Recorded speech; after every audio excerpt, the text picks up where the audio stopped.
The neighborhood patrol burned down my house for not joining, but then they find out I'm a federal judge. I stood there, watching in horror as my cherished Victorian home was reduced to ashes.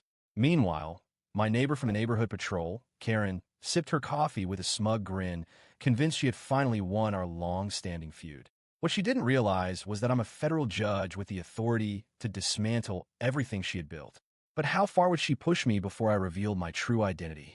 Drop a comment and let me know where you're watching from. The day had started like any other.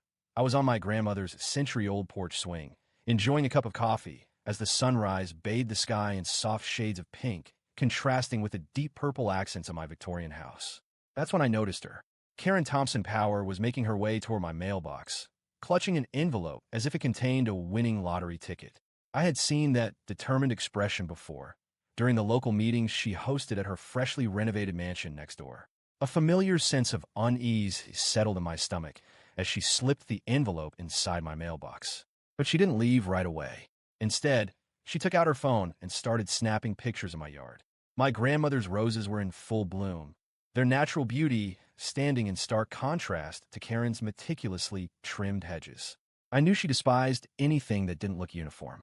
The envelope contained what she described as an exciting opportunity, a formal invitation to join the newly established neighborhood patrol, complete with a glossy brochure displaying rows of identical beige houses with matching fences and mailboxes. The entry fee, $5,000, followed by a $350 monthly payment. But that wasn't the part that made my hands tremble. It was the list of mandatory property alterations attached. Repaint the house to match the approved color palette, meaning my grandmother's beloved purple trim had to go. Remove the heritage rose garden and replace it with pre-approved landscaping. Take down the antique wind chimes, which had sung me to sleep since I was a child. From my window, I watched Karen stride back home, phone pressed against her ear. "Yes, I just dropped off the final invitation," she said, her syrupy sweet tone making my skin crawl. She won't have a choice now. Her house is the last one holding out. Then she chuckled. Once we get her property in line, the value of this neighborhood is going to skyrocket. That evening, I walked to Karen's house with the invitation in hand. Her doorbell played an instrumental version of "We Are the Champions." Of course it did. She greeted me wearing a community safety captain badge on her blouse, stretching her lips into a forced smile. "I reviewed your proposal," I said, keeping my tone professional, my years of legal experience keeping me composed. "I'm going to have to decline. This home has been in my family for 3 generations, and I intend to preserve its historical significance." Her expression shifted instantly, as if I had just insulted her entire existence. "You don't understand," she said, leaning forward. "This isn't really an invitation. The neighborhood patrol is already registered. Your property is surrounded by members. You have to comply." I pulled out the property records I had spent the afternoon researching. "Actually, that's incorrect. My deed predates any neighborhood patrol regulations, and I am under no legal obligation to participate. 20 years in the legal field had taught me to always be prepared." Karen's face turned an alarming shade of red. "Listen here," she snapped, her sugary facade disappearing. "This community is evolving. Progress is happening. If you don't go along with it, things might get difficult." She took a step closer, lowering her voice.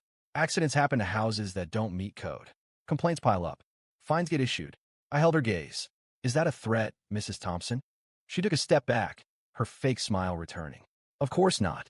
I'm simply concerned about the safety and market value of your home. Old houses can be so unpredictable. Electrical fires, structural failures. It would be such a shame if something happened just because you refuse to modernize." Behind her, I caught sight of her husband peering through their window, phone in hand. Something about his stance made me uneasy. I turned to leave, but Karen's voice stopped me. "1 week," she called out. "You have 1 week to reconsider before the Neighborhood Patrol Board meets to discuss enforcement options." As I walked back home, I noticed more neighbors watching from behind their curtains. Karen's allies, no doubt.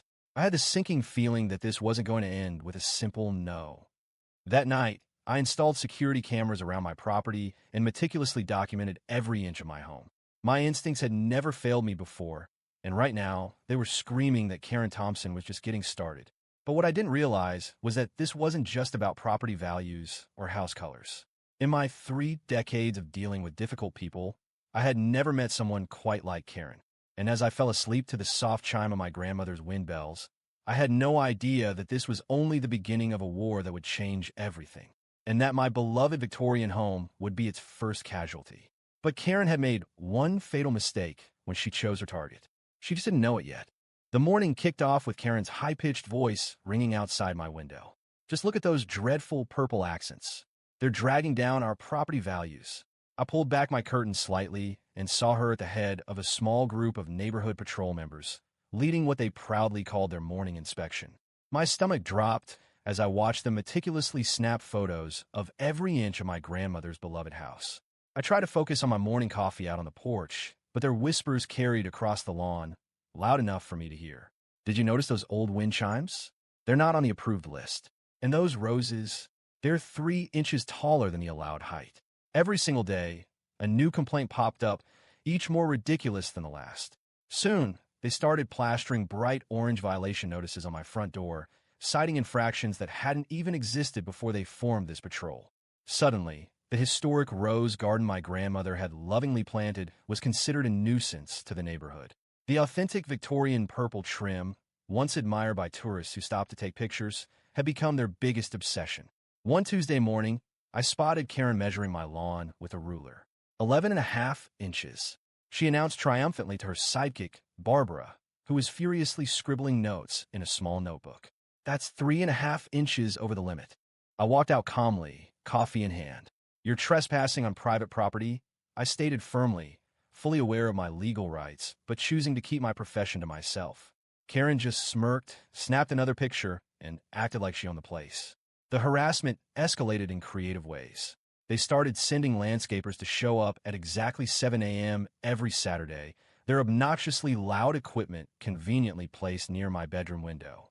Anonymous complaints to the city's code enforcement office became a weekly routine. Each time, I calmly presented the historical status documentation of my property. And each time, I watched Karen fume from behind her curtains. So they switched tactics. Psychological warfare.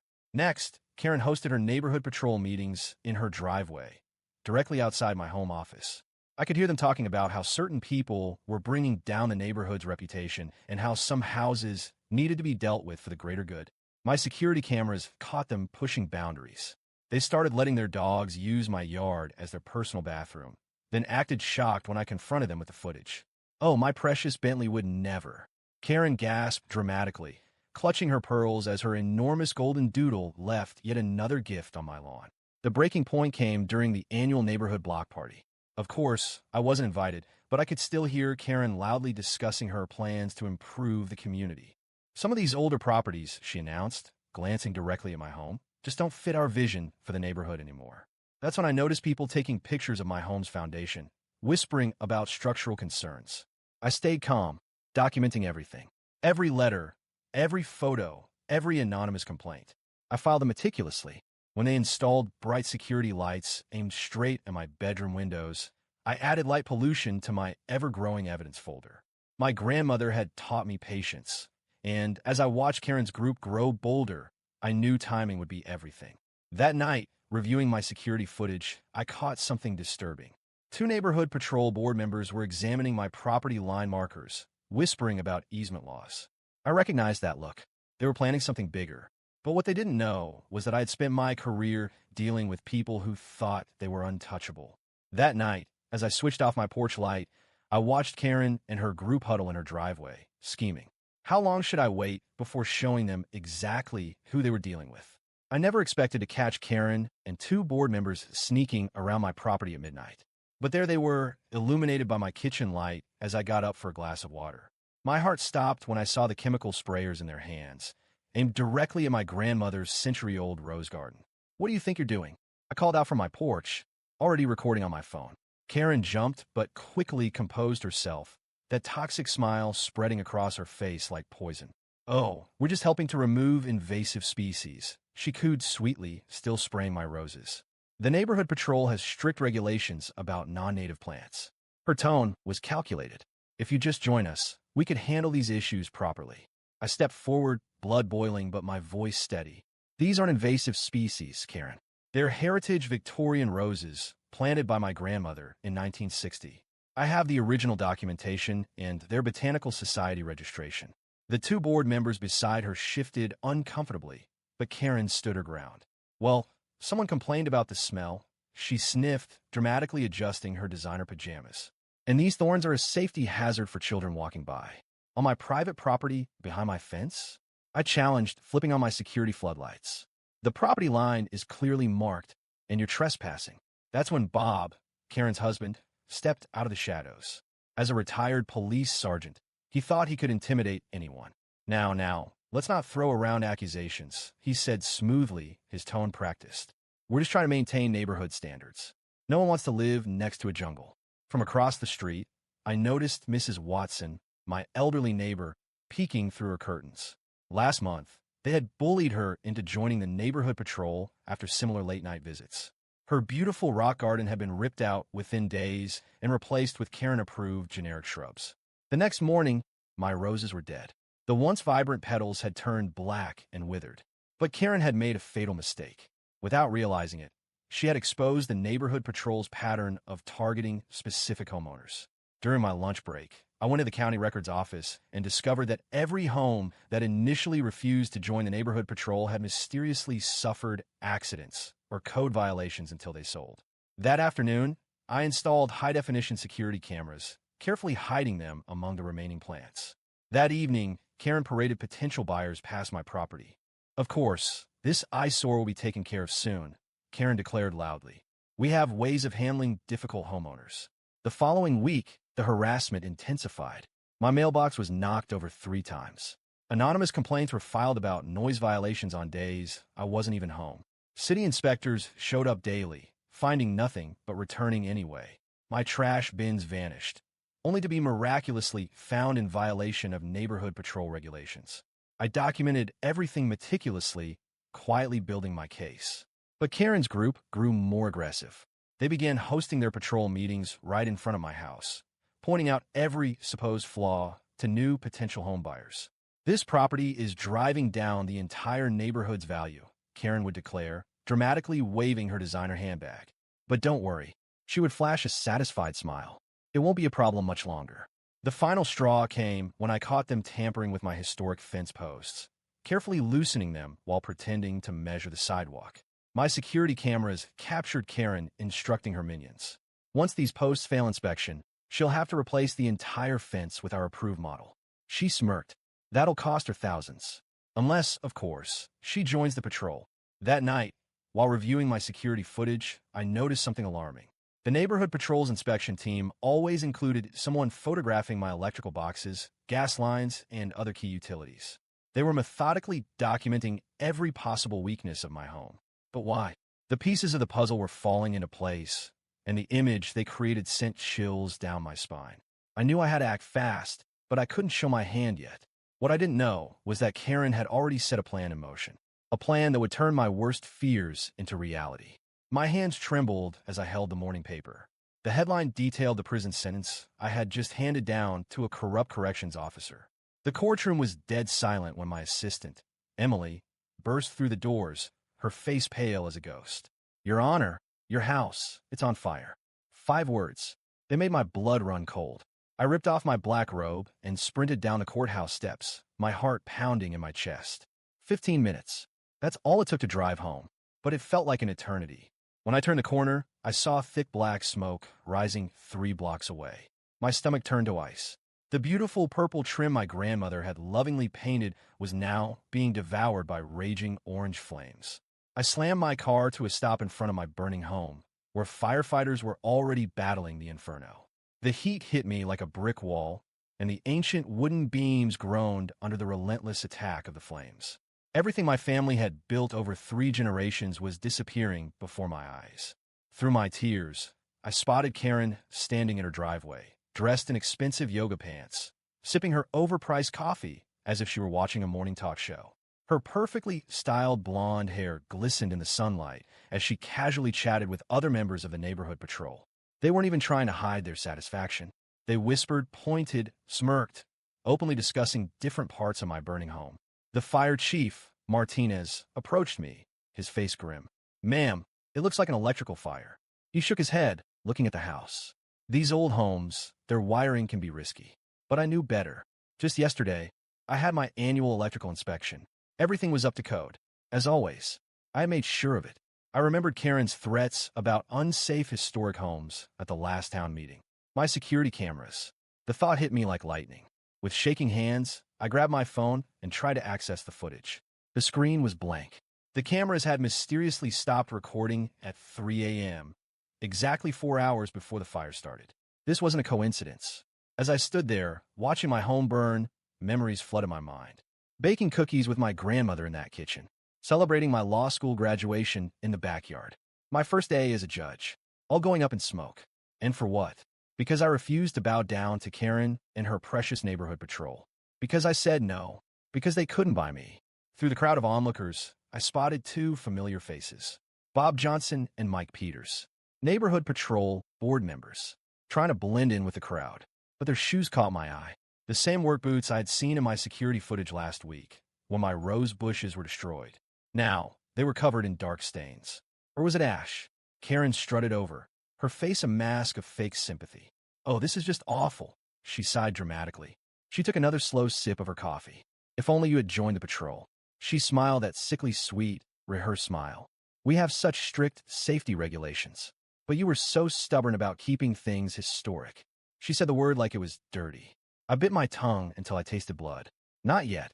I couldn't expose my plan yet. Instead, I watched as Karen pulled out her phone, quickly typing something. Moments later, I overheard a neighbor talking excitedly. "Looks like a prime piece of land just hit the market in an exclusive real estate group. The fire wasn't even out, and they were already selling my home." The firefighters finally got the flames under control, but it was too late. The gorgeous Victorian windows were shattered. The handcar porch railings were charred beyond recognition. The roof had partially collapsed. A century of history, destroyed in a matter of hours. I stood there, watching the smoke rise into the morning sky. At that moment, I made my decision. Karen thought she had won, that she had broken me. But she had just made the biggest mistake of her life. I pulled out my phone and made 3 calls. One to my contact at the FBI, another to a state prosecutor I trusted, and the last to a private investigator who never missed a detail. As I dialed, I saw Karen watching me, a flicker of doubt crossing her face for just a moment. She didn't know who I was calling, but something about my unwavering stance must have unsettled her. Good, let her worry, because while my house lay in ruins, my real power had never been about property. It was about justice. As the sun rose higher in the sky, I bent down and picked up a small, charred piece of the purple trim. My grandmother had always told me that sometimes you have to lose everything to find the strength to fight back. Looking at Karen's smug expression one last time, I knew exactly what I had to do next. But first, I needed to understand just how deep this neighborhood council corruption went. Standing in the ashes of my grandmother's home, I made a promise that turned my grief into purpose. While Karen paraded around the neighborhood, whispering lies that I had burned my own house down for insurance money, I was quietly pulling threads that would unravel her entire operation. My first real breakthrough came thanks to an old law school friend, now a real estate investigator. He had found something strange. Every house that had mysteriously burned down in our county over the last 5 years had been sold to the same shell company. The owner? Karen's sister-in-law.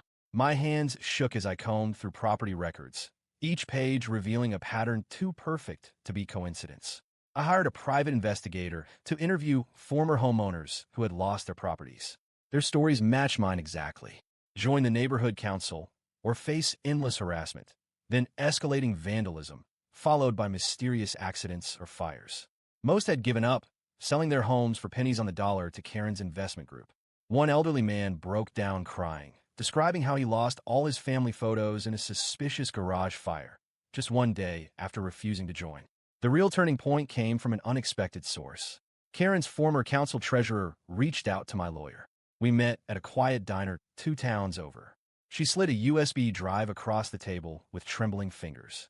5 years of financial records from the neighborhood council. She explained how Karen had forced her to cook the books, threatening to report her immigration status if she refused. The documents showed hundreds of thousands in cash deposits, all made after each accidental fire. But there was still a missing piece. Karen wasn't just profiting off these fires. She had inside protection. Her husband hadn't just retired from the police force. He was the fire investigator for the county. Every suspicious fire in their jurisdiction had been quickly ruled an accident. No further investigation. No follow-ups. Insurance companies had paid out millions based on his reports. My security cameras had captured more than just the arsonists. They had recorded weekly meetings at Karen's house with real estate developers, all salivating over plans to build luxury condos where historic homes once stood. One of them even bragged about bribing city officials to change zoning laws as soon as they acquired enough properties. The scheme was clear. Karen targeted homes in prime locations, especially historic ones, because they couldn't be easily rebuilt. She used council regulations to fine and harass homeowners until they either gave up or pushed back. If they resisted, she escalated to vandalism and threats. If that didn't work, accidents started happening. And once the owner was pushed to the brink, Karen's investment group swooped in, offering a lifeline, buying the home for next to nothing. Working late one night, I found a final, undeniable proof in old county archives. Karen had done this before. 3 other historic neighborhoods in nearby counties had suffered the exact same fate. She would move in from a council, drive out resistant homeowners, and then sell the properties to developers for millions. She had even won community service awards for neighborhood improvement. The evidence was damning, but I needed more. I convinced the FBI to wire the former treasurer for a meeting with Karen. The recording captured everything. Karen bragging about their next targets. Karen joking about which houses might have electrical problems. Karen casually threatening to make the treasurer disappear if she ever talked. Each day, I watched Karen strut around the neighborhood, convinced she was untouchable, while I quietly built my case. She had no idea that every smug wave, every fake sympathetic comment about my tragedy was being documented. Her arrogance would be her downfall. The final piece fell into place when I discovered why she targeted my house specifically. Buried in city archives was an old zoning map showing plans for a major highway expansion. Karen's developer friends had inside information. My property was the key to their multi-million-dollar shopping complex. They had already bought up the surrounding land through shell companies, but without my house, their entire project would collapse. As I organized the evidence for the FBI, Karen's desperation grew.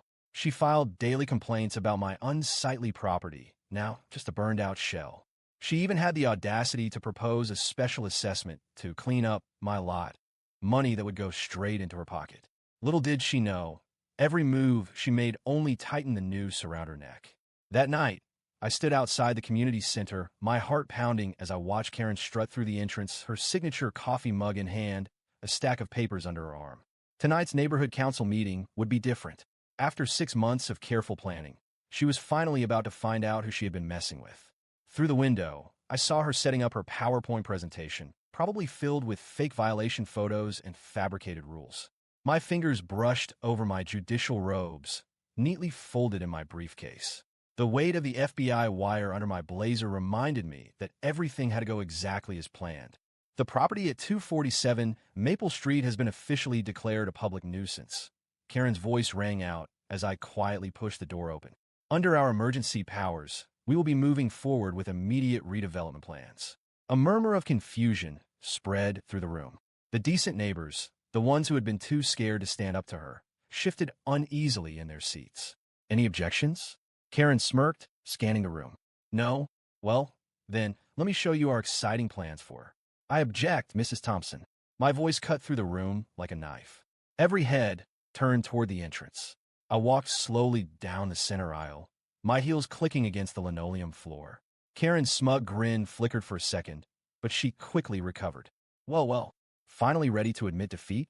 Actually, I'm here to present some evidence of my own. I pulled out a thick folder and laid the first photograph on the table. This is footage of you and your council members on my property the night of the fire. Interesting timing, wouldn't you say? Karen's face twitched. Those could be anyone. And besides, you can't prove it. Oh, but I can. I pulled out more documents. Bank records showing suspicious payments to your shell company after every distressed property sale. Emails detailing your plans to drive out homeowners who refuse to join the neighborhood council. And my personal favorite, your own text messages about making sure the electrical fire looked accidental. The room erupted in gasps and whispers. Karen's hands started shaking, coffee spilling over the rim of her mug. This is ridiculous. You can't just walk in here throwing around these wild accusations. I'll sue you for defamation. That was my cue. I reached into my briefcase one last time and pulled out my judge's robe. The silk fabric unfurled as I calmly slipped it on. Federal Judge Sarah Martinez, I announced, watching the color drain from Karen's face. Currently presiding over case number 2025 CR 142, United States versus Thompson et al. A RICO investigation into corruption, fraud, and criminal conspiracy. Her coffee mug slipped from her fingers, shattering on the floor. The hot liquid splashed across her designer shoes, but she didn't even notice. Her mouth opened and closed like a fish out of water. FBI. Nobody moved. Right on cue, agents burst through both doors, badges raised. Karen's husband, the retired police sergeant who had buried all those reports, tried to make a break for the emergency exit. He didn't make it 3 steps before being tackled to the ground. I walked up to Karen, who had collapsed into her precious council president's chair. You know what the biggest mistake criminals make? She looked up at me, panic in her eyes. They get so drunk on their own power that they forget to check who they're really dealing with. I picked up her gavel, the one she had used to declare homes a nuisance, and sentenced them to demolition. Meeting adjourned. The click of handcuffs echoed through the room as the FBI led Karen and her council members away. My neighbors erupted in cheers and applause. Years of fear and intimidation finally broken. As I packed up my files, Mrs. Johnson, my elderly neighbor, hugged me with tears in her eyes. We should have helped you fight them, she whispered. I hugged her back, watching Karen being escorted into a waiting police car. Sometimes, justice takes the long road to make sure it arrives at the right destination. The morning of the trial, everything felt different. I stood in front of my bathroom mirror, straightening my judge's robe, thinking about how Karen had laughed while my house burned. Now, she wasn't laughing anymore. The courtroom was packed with neighbors, reporters, and victims from other neighborhoods who had come forward after seeing our story on the news. Karen walked in wearing an expensive suit instead of her usual yoga pants, but her face turned ghost white when she saw me sitting on the bench. I'll never forget how she grabbed her lawyer's arm and whispered, "That's her, the one whose house we burned." Her lawyer dropped his pen. The evidence we presented was overwhelming. Our investigation uncovered 15 other homes that had mysteriously caught fire after their owners refused to join Karen's neighborhood council. The pattern was always the same: harassment, vandalism, fire. The burned homes were bought for pennies on the dollar through a shell company owned by Karen's brother-in-law. They had already made millions. We played the security footage from my cameras. The entire courtroom held their breath, watching Karen and her council members pouring gasoline on my grandmother's rose bushes at 2 a.m. Karen kept shaking her head, whispering no, as her own voice played over the speakers. Once it burns, she'll have to sell. The real shock came when Karen's husband, the retired police sergeant, turned against her. He had stayed silent out of loyalty, but seeing the evidence broke him. He told everything: how they picked their targets, how they coordinated the attacks, how they bribed local officials to look the other way. Karen screamed "liar" so loudly that the bailiff had to remove her from the courtroom. One by one, victims stood up to tell their stories. Mrs. Rodriguez, the retired teacher who lost every photo of her family.